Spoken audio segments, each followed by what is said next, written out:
เคค่ะทุกคนค่ะต่อจากช่วงเมื่อกี้นะคะคือวันหนึ่งฟ้าลงคลิป2 คลิปนะแต่เป็นบางครั้งวันนี้ฟ้าจะมารีวิวตุ๊กตาแบบนึงนะคะหยิบตุ๊กตากับตุ๊กตาอยู่ตรงนี้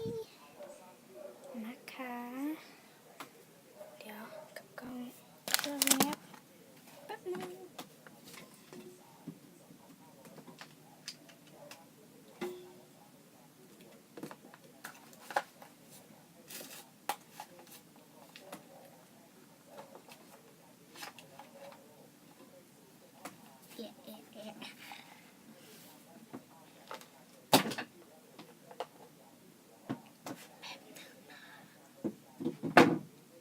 ป้าทำอะไรลูก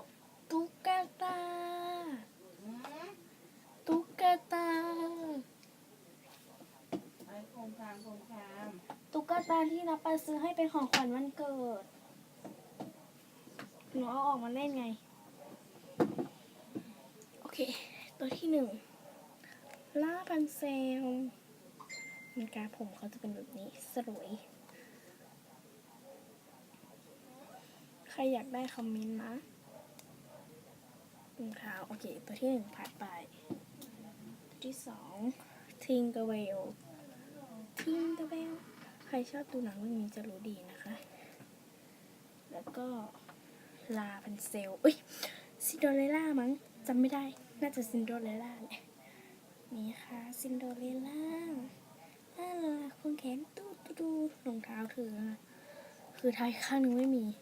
คือทำได้อันนี้มากมันคงจะอยู่ใต้กระโปรงแล้วก็สโนว์ไวท์ใช่ไหมไม่รู้ช่างเถอะจำตัวไม่ได้น่าจะสโนว์ไวท์แหละแอปเปิลแล้วก็อันนี้จะไม่ได้นะคะใครจำชื่อนี้ได้คอมเมนต์นะเอวเขาเล็กเท่าตาคือเขาจะมีเอฟเฟกต์เพิ่มมาคือน้ำนะคะไม่ใช่ตด นี่คือหางเขาที่ผมสลวยเลยไม่รู้จะสลวยไปไหนโอเคทุกคนคงชอบตัวนี้นะคะเอลซ่าติดแบบนี้สีเทานะคะ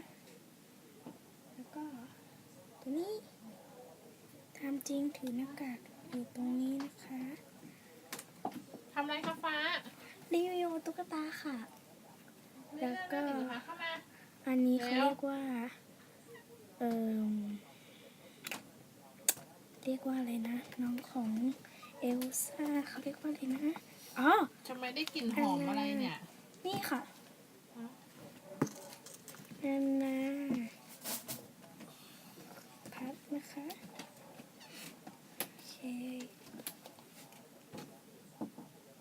โว้ อยู่ทั้งวันทำไมเพิ่งรีวิวเหรอคะลูก ไม่ว่า ฮะ โอเคนี่คือตุ๊กตานะคะบาย